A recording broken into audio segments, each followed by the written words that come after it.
ये मोदी जी ने तो दिया था, मोदी का घर था ये, मोदी ने तोड़ दिया। यहाँ सरपंच है, सचिव है, इनको सबको बुलाओ, वो बताएंगे कि ये मोदी ने दिया था। On June 15th, armed Indian police accompanied by bulldozers descended on the tiny village of Banswahi in the state of Madhya Pradesh and demolished 16 houses, all of them belonging to Muslims. The official reason was that these brick-walled structures were illegally built, but many of these structures were built under government schemes. However, the reality is that these poor Muslim families are victims of far-right Hindu groups, bent upon pushing India's largest minority into second-class citizen status. And the weapons Hindu groups use against Muslims are cows. Cow vigilantes have been increasingly roaming the streets of India since Prime Minister Narendra Modi's government came to power in 2014. Several states have banned the slaughter of cows. In recent years, Muslim cattle farmers have been lynched by angry far-right mobs. Alia Banu and Gulshan are among the victims whose houses were also demolished. 14 तारीख को रात में police आई और are के पूरी घर की तलाशी ली। उसके 10 पुलिस और 2 लेडीज़ साथ में थी। पूरे घर की तलाशी ली, फ्रिज की ली, घर में कुछ नहीं मिला। तो फिर पुलिस आई, 10-12 पुलिसें आईं और उसमें कुटवार भी था साथ में। आया तो बोला साइन करो। हमने कहा साइन हम नहीं करेंगे, हम पढ़े लिखे नहीं, हम साइन नहीं कर सकते। बोले आपको करना पड़ेगा। हमने कहा सर आप बताइए तो क्यों करें साइन। तो बोले नहीं बस साइन करो, जो नहीं है उनका भी घर गिरेगा और आपका भी, आप साइन करो आपका भी घर गिरेगा। और हम डर के मारे, हाथ में पुलिस के डंडा भी था और बंदूकें भी थी, तो डर के मारे अपन को हम मजबूर होकर उनके सामने साइन कर दिए। Banswahi village, which is under the jurisdiction of the Nanpur police station in Mandala district, is predominantly Muslim. The Nanpur police allege that they discovered evidence of beef consumption and cow remnants, such as bones and fat, in the 11 homes that have been demolished. Residents like Sultana B and Munir Ahmed are involved in scrap collection and daily wage labour. They now live under the open sky in this far-off village near the rubble of their homes. The families of arrested men have approached the courts for their release, but the police have weaved a tale that jumps right out of a Bollywood flick. We have got the news कि कुछ kettles थे, काऊ kettles, उनको कोई गाड़ी अवैध परिवहन कर लेकर जा रही थी। तो हम पूरा force with the all weapon and everything, हमें थोड़ी बहुत खबर थी कि शायद उस एरिया में भी ऐसा कुछ होता है। फिर उसके बाद इस तरीके के लगभग हमें 11 घर मिले जिसमें हमें एविडेंसेस मिले गाय के होने के, गाय का मीट होने के और उनका इससे रिलेटेड व्यापार किए जाने के। साथ में अगर हमारे घर से कोई चीज़ बरामद होती तो कहने के लिए कि कुछ बरामद, फिर भी यानी कि उनके समझ में नहीं आया। और घर तोड़ने के समय हमारी लड़की आई सामान निकालने, तो सामान नहीं निकालने दे रहे थे, उनको भगा रहे थे। लेडीज़ पुलिस साथ में थी कि तुम निकालो मत सामान यहाँ से, तुम भगो यहाँ से। कह और तो और कलाम पाक तक हमारी नहीं निकालने देती, मगर फिर भी ज़बरदस्ती लड़की रोग आके 2 कलाम पाक निकाल ही ली रही। मेरे घर में कोई चीज़ नहीं सर, मेरे घर में कोई चीज़ होता ही नहीं है। हम मजदूरी करते हैं, रोज़ लाते हैं, रोज़ खिलाते हैं। अब मेरे को ये खुद नहीं मालूम सर मेरा घर काहे तोड़ दिया। मेरे केस नहीं है, मेरे ऊपर कोई सर नहीं है, मेरे घर कैसे तोड़ दिए। अब कि तुम कह रहे हैं 11 जन है, 11 से ऊपर 17-18 घर टूटे हैं। For families like Alia's, these homes represented their life savings and dreams. The destruction has left many burdened with the loss of their belongings and a lot of debt. The present and future of the young children in the locality have been shattered with the demolition of their homes. पापा भी नहीं है, jail में पापा को डाल दिए बिना उसके।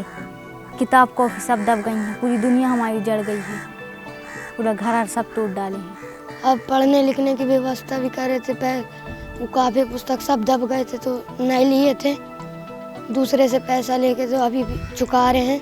हमारे बाल बच्चे, हमारी कापी, बच्चों की पुस्तक सब दब गया। हमारा खाने का, पीने का, कपड़े लत्ते, दाना पानी, बर्तन भाड़ा सब दब चुके हैं हमारे। हम क्या करें, अभी हमारी बरसात में रहने का ठिकाना नहीं है और अब जाएं तो कहाँ जाएं, हमारी कुछ छाया नहीं है, किसके घर में रहें। जिसके घर में जा रहे हैं तो वही भगा रहे हैं, हमको पानी पीने का एक गिलास नहीं मिल रहा है। Ever since the demolitions, around a dozen families have been forced to live in temporary shelters made of either tarpaulin or flimsy roofing sheets. With very little to no livestock left, these families are also facing backlash from the community, as the demolitions have sparked fear among others, worrying that they might face the same fate. इतनी जवान लड़की को लेके हम किसके दरवाजे, हम जिसके घर जहाँ वही हमारे हाथ पांव जोड़ते थे कि तुम भगो यहाँ से, नहीं तुम्हारे पीछे हमारा घर टूटेगा। हम बाड़ी में जाने की कचरा में अपनी बेटी को ले लेके रहे, खाने पीने हर चीज से हम लोग मोहताज। क्या कैसे गुजारा और पड़े हैं ऐसे ही, कोई दे दिए तो खा लिए, नहीं अपने बच्चन को लेके ऐसे ही डाले हैं। हमारे हस्बैंड भी अंदर हैं, Mohammad Azam. Local police and some media outlets have labelled 10 out of the 11 accused as fugitives. However, 4 of these accused voluntarily surrendered to the authorities, hoping that by cooperating with the police, they might receive a reduced sentence. हम अपने आदमी को खुद ला के police के हवाले करें हैं। पुलिस नहीं पकड़ी है, हम खुद ला के दिए हैं। पुलिस कह रही है कि हम पकड़ के लाए हैं, आरोपी हैं। What happened in Banzwahi has put a spotlight on the creeping influence of far-right groups. Police action came a day before Eid al-Adha, when Muslims sacrificed livestock, including cows. Demolitions were justified under the pretext of preventing illegal cow slaughter and beef trade. ये ऐतिहासिक कार्रवाई थी। इस कार्रवाई को लेकर के मंडला और सकल हिंदू समाज जो है, संगठन तो ठीक है, संगठन के साथ में जो सकल हिंदू समाज है, इस कार्रवाई की सराहना की और सराहना करते हुए आगे भविष्य में अगर ऐसी कोई गतिविधि होती है तो इससे और कठोर जो कार्रवाई होती है उस कार्रवाई की मांग करेंगे। तो कम से कम इनकी आजीवन कारावास सजा ही सुना दी जाए या फांसी की सजा सुना दी जाए। मैं गया था अपनी टीम के साथ में, उनको बधाई भी दी, उनसे मुलाकात भी की, एसपी साहब से बात की। Banzwahi is not the only place where Muslims say they have been persecuted for their religion. Dozens of Muslim-owned houses and buildings were demolished in different parts of Madhya Pradesh over the week of Eid. The demolitions followed the same old pattern, in which Hindutva groups accuse Muslims of crimes and force the police and local administration to punish them by destroying their houses. In most of the cases, the buildings are later labelled as illegal. ये ऐसा कोई matter नहीं है, जालसाही से फंसाया गया है और जालसाही से इनको मवेशी ला के बांध के रात के छापा डलवाए हैं एकदम से और सुबह बिल्डोजर बुलवा दिए। ये कानून कैसा कानून है ये बताया जाए। ये कुछ नहीं है, ये सब ये फालतू दिखावा हो रहा है और घर मकान बस मुसलमान के तोड़े जा रहे हैं। यही मुद्दा ले लेके मुसलमान को हर जगह से हटाया जा रहा है।